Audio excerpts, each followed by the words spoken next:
The air in the fancy store was thick with perfume and silent judgment. James stood on the plush carpet, feeling everyone's eyes on his worn-out work boots.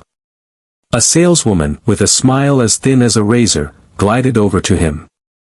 "Sir," she said, her voice practically dripping with scorn, "are you sure you're in the right place? I'm not sure we have anything in your price range." Across the room, a woman covered in pearls let out a soft, cruel laugh, quickly hiding it behind a gloved hand. A hot wave of shame crept up James's neck. He clutched the crumpled drawing in his pocket. It was his only anchor in a storm of humiliation. He just wanted to do something special for his daughter. He just wanted to see her smile. But what he didn't know, and what they couldn't possibly imagine, was that this awful moment was about to be turned completely upside down, revealing a connection that would silence their laughter forever. Section 1, The Promise. It all started a week ago, on a quiet Tuesday night. Rain tapped against the window of their small apartment, a soft beat against his daughter Lily's humming as she colored at the kitchen table. James was bone-tired. His body ached from a 12-hour shift hauling construction debris, and dust was still settled deep in the lines on his hands. But the sight of his 7-year-old daughter, her brow furrowed in concentration, washed all that weariness away. "What you working on there, sweet pea?" he asked, leaning over her shoulder. She held up the paper proudly. It was a drawing of a necklace, a delicate silver chain with a star-shaped pendant that had a tiny, sparkling stone in the middle. "It's the Starlight Dream, Daddy," she said, her eyes wide with the magic of the name. "I saw it in a magazine at Mrs. Henderson's house. It's from that shiny store downtown, the one with the big glass doors. Isn't it the most beautiful thing you've ever seen?" James's heart did a painful little twist. He knew the store she meant, Elysian Jewels. A place so far from their world it might as well have been on another planet. He'd walked past it 1,000 times, staring at the glittering displays but never once imagining he'd step inside. He also knew, with a sinking feeling, that a necklace called Starlight Dream would cost more than he made in a month, maybe even 2. She went back to her coloring, but James couldn't get the image out of his head. Lily never asked for anything. For her last birthday, she was thrilled with a second-hand bike he'd spent a month fixing up and painting her favorite color. She was a kid who found joy in the small things, like library books and walks in the park. But he saw the look in her eyes. It wasn't just about a necklace, it was about the possibility of magic, a little piece of the fairy tale life she read about in her books. And in that moment, a quiet, fierce determination took root in his soul. He was going to get her that necklace. He didn't know how, but he would. For the next week, he picked up every extra shift he could. He worked through the weekend, his muscles screaming, his hands raw and blistered. He ate instant noodles for dinner, putting every single dollar he saved into a small envelope. He counted it this morning. It wasn't enough. Not even close. But he had to try. Maybe they had a payment plan. Maybe he could just see it, just so he could describe it to her in person. That alone would be a gift.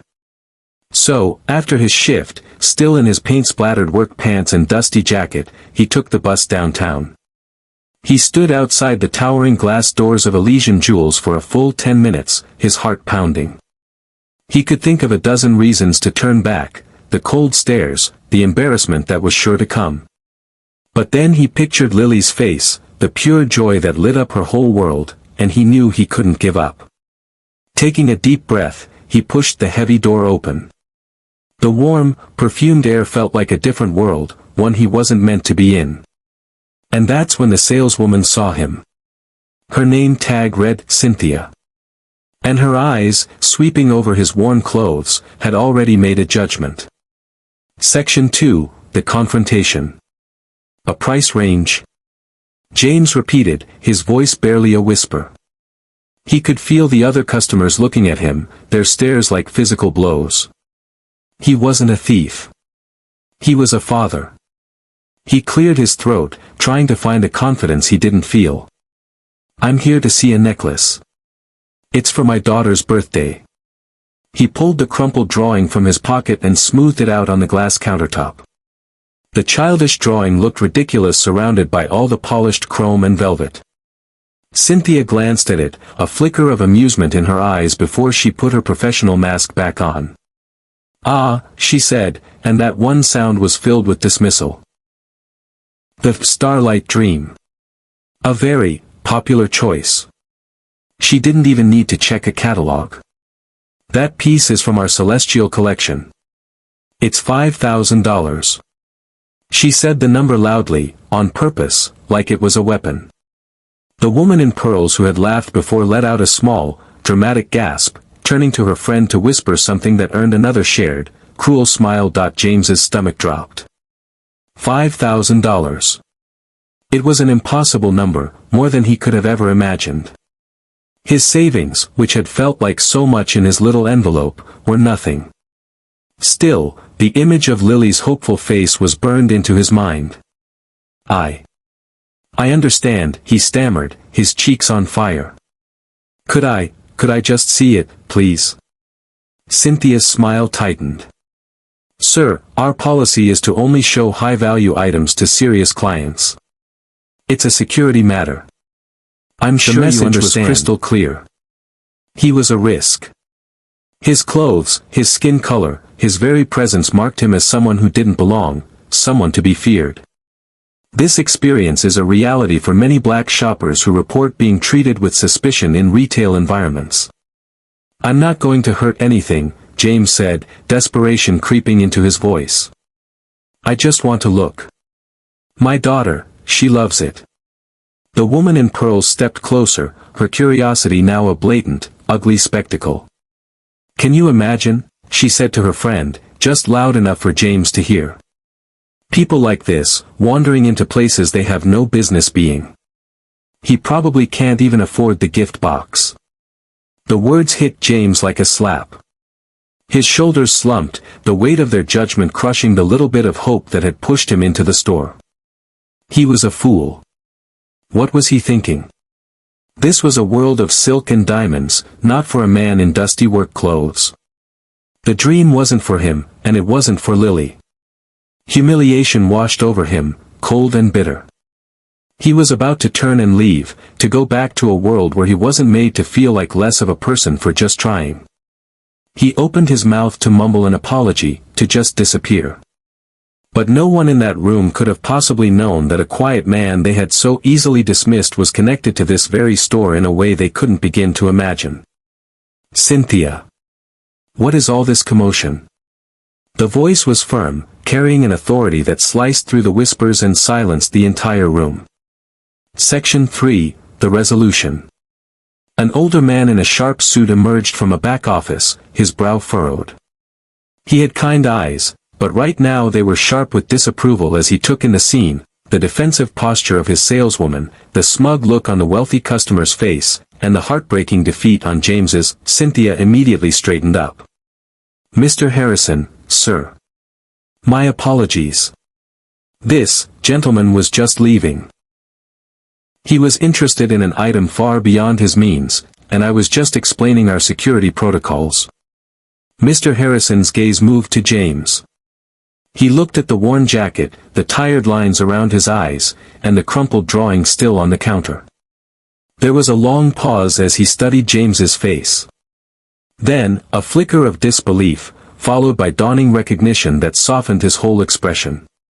"My goodness," Mr. Harrison breathed, stepping forward and ignoring everyone else. "James. James Holt. Is that really you?" The store fell dead silent. Cynthia's jaw dropped. The woman in pearls froze.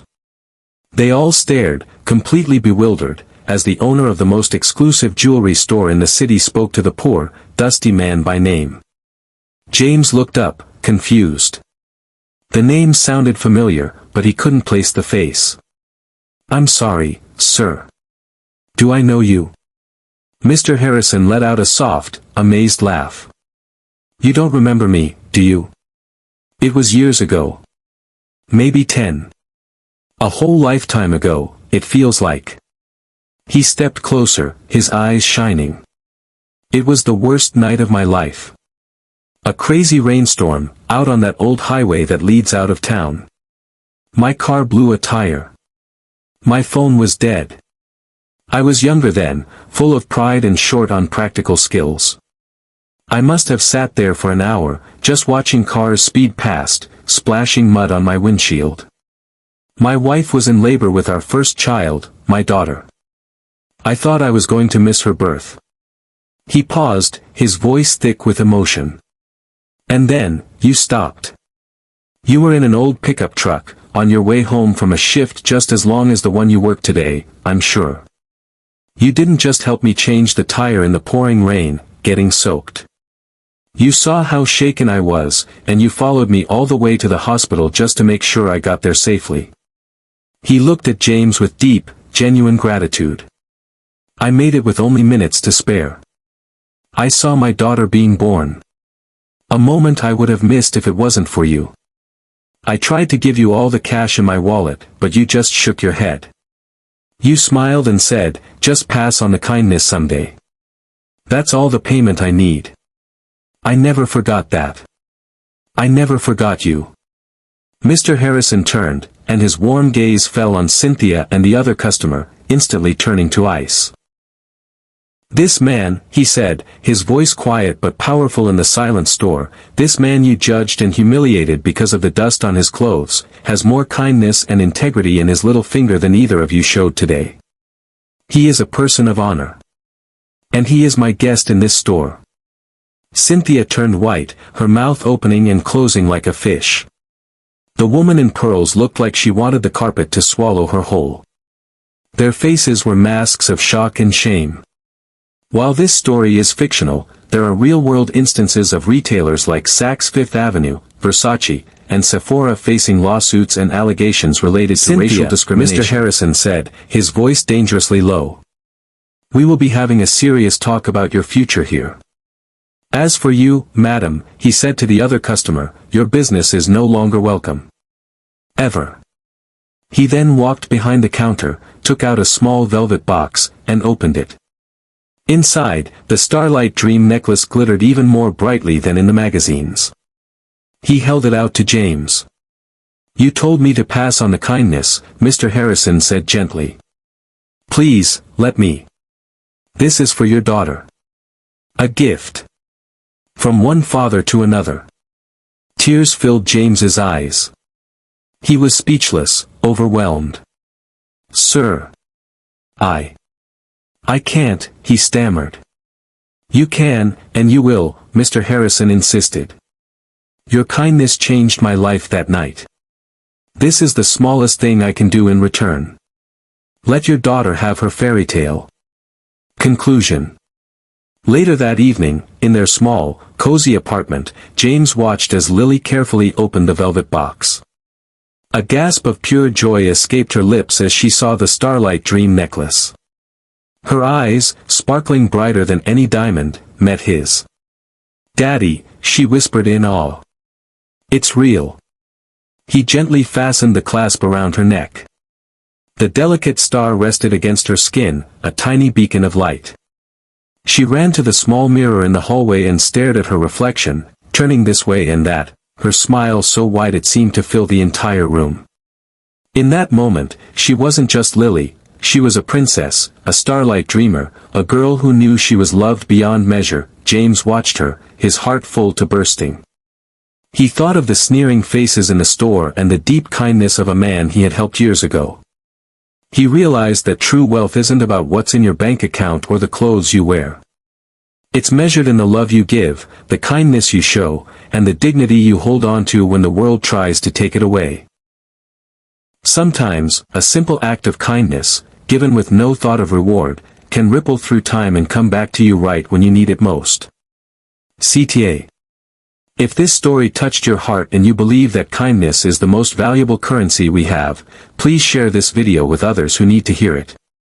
And don't forget to subscribe for more stories that remind us of the good in the world. What is the kindest thing a stranger has ever done for you? Let us know in the comments below.